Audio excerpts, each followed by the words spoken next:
Nama saya Ruli Rizky, tapi bisa dipanggil Ruli. Saya lulusan dari University of Auckland, New Zealand. Saya scholars dari New Zealand Scholarship, New Zealand ASEAN Scholarship tahun 2018-2019. Saya baru pulang dari New Zealand akhir tahun lalu bulan Juli, dan sekarang saya bekerja sebagai dosen di London School of Public Relations. Saya S1-nya dulu di Trisakti University, ngambil jurusan ekonomi.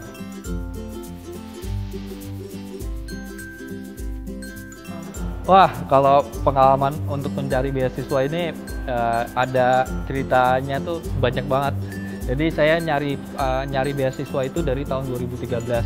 Jadi waktu itu saya berpikiran bahwa saya udah bekerja selama lebih dari 10 tahun kan, dari 2005 setelah lulus dari Trisakti. Terus saya berpikiran gimana caranya saya bisa break dari kerja, tapi dibayar. Ya salah satunya cari beasiswa.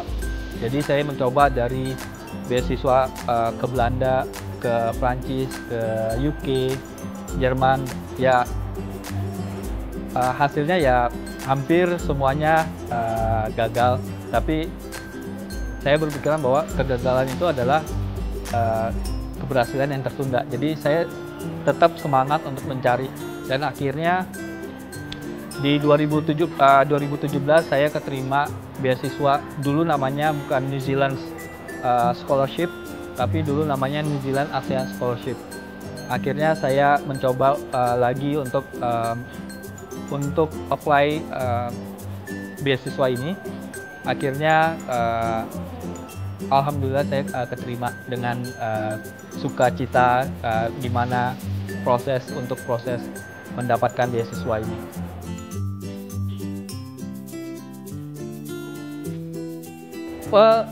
Saya suka baca, saya suka cerita-cerita novel.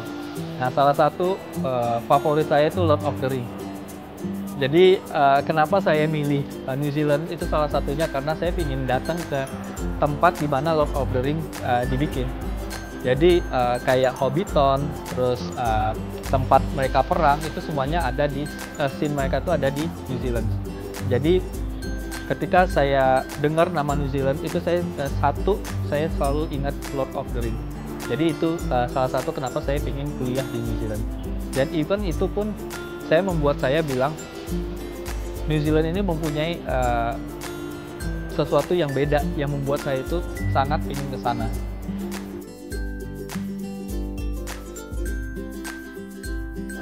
Setiap beasiswa itu punya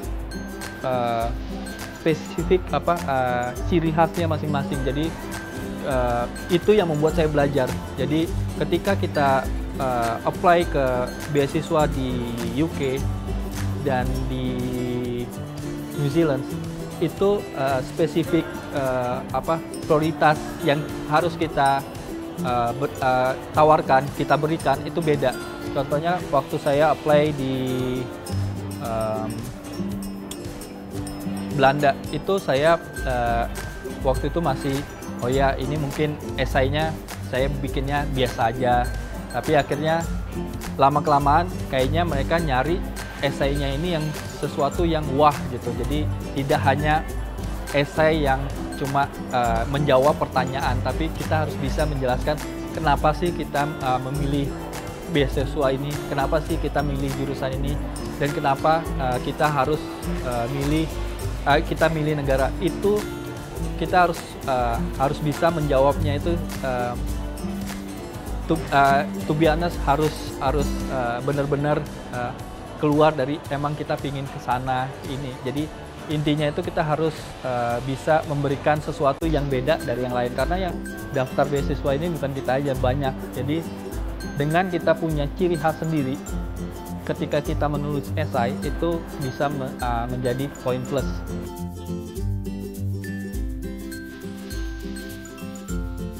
Jadi saya dulu bekerja di ASEAN Sekretariat. Jadi di ASEAN Sekretariat itu biasanya diberikan informasi tentang beasiswa. Nah, salah satunya karena dulu namanya New Zealand ASEAN Scholarship, jadi kita dapat informasi.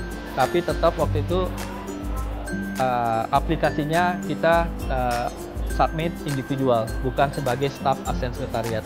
Jadi emang individual. Nah, jadi saya waktu itu tahunya dari beberapa teman yang juga keterima di New Zealand Absen Scholarship waktu zaman itu. Jadi saya sebenarnya informasi-informasi ini kadangkala kita harus berusaha untuk melakukan riset. Jadi kalau kalian ingin mengetahui informasi tentang beasiswa, kalian harus punya effort untuk mencari informasi tentang beasiswa. Sekarang lebih gampang karena kita punya Google kan. Kita bisa googling apapun ada di situ. Jadi informasi itu semuanya tergantung kita mau apa enggak kita mencari. Jadi kayak saya pingin sekolah di New Zealand, saya cari apa sih beasiswa yang ada yang bisa diberikan kalau kita sekolah di New Zealand.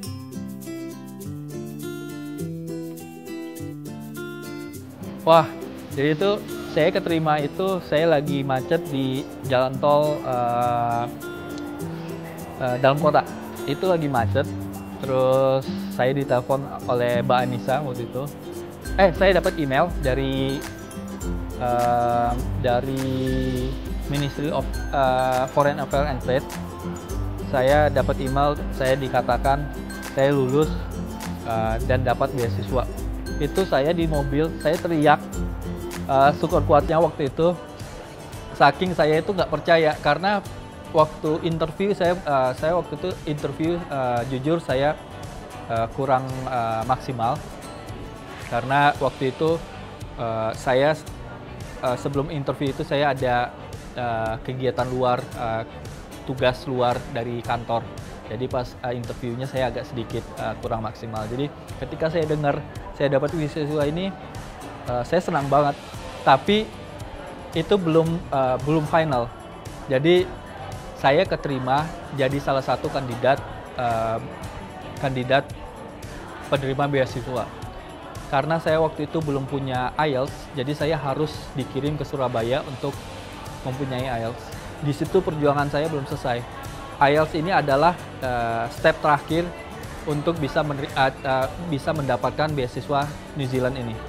Jadi syaratnya itu adalah average skornya itu 6,5 dan benchnya itu tidak boleh ada yang di bawah 6. Nah, saya waktu itu rata-rata saya itu masih ada yang di bawah 6, masih ada yang 5,5. Jadi saya setelah keterima itu saya masih harus berusaha belajar keras untuk bisa dapat IELTS ini. Jadi masih panjang perjalanan waktu itu. Jadi 6 bulan saya di Surabaya. Akhirnya setelah di Surabaya itu saya lulus, saya dapat IELTS. Ya akhir itu saya baru bisa tenang hidupnya. Jadi prosesnya itu emang agak panjang. Tapi ketika kalian udah menerima beasiswa ini, kalian akan mengalami pengalaman yang sangat luar biasa.